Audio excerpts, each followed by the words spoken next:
After being grilled on Capitol Hill, Goldman's CEO Lloyd Blankfein sat down with CBS News business and economics correspondent Rebecca Jarvis, who joins us this morning from Washington. Rebecca, good morning.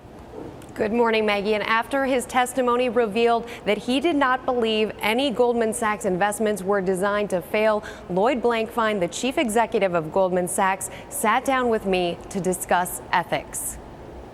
In your view, nothing unethical has occurred under your jurisdiction at Goldman Sachs, and nothing illegal has occurred. Can you say that unequivocally?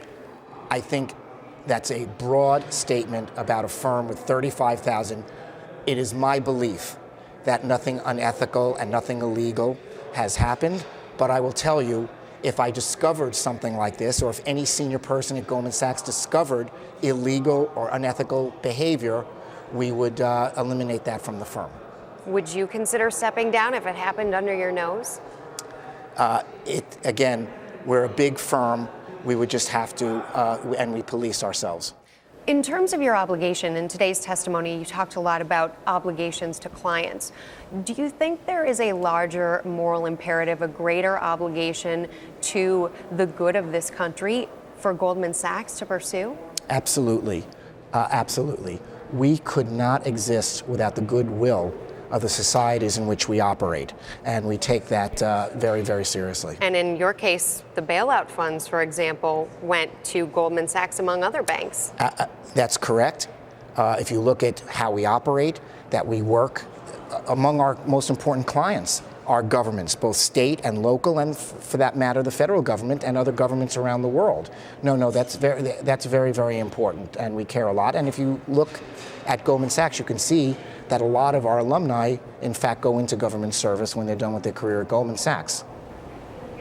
Lloyd Blankfein also told me in that interview that he believes that the regulatory landscape for Wall Street is changing and that his firm, among others, will have to adapt. Maggie? And what did he say about his expectation for financial reform?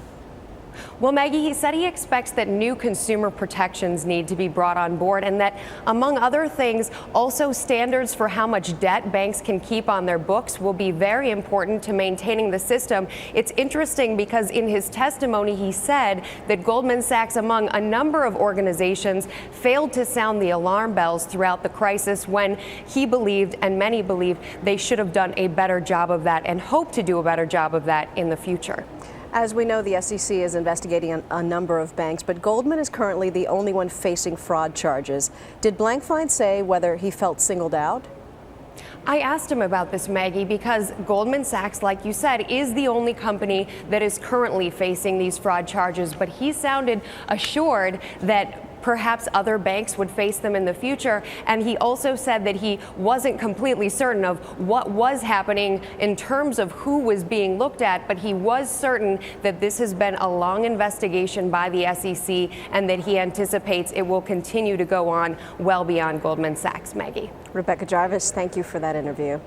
A lot happens early on The Early Show, weekday mornings on CBS.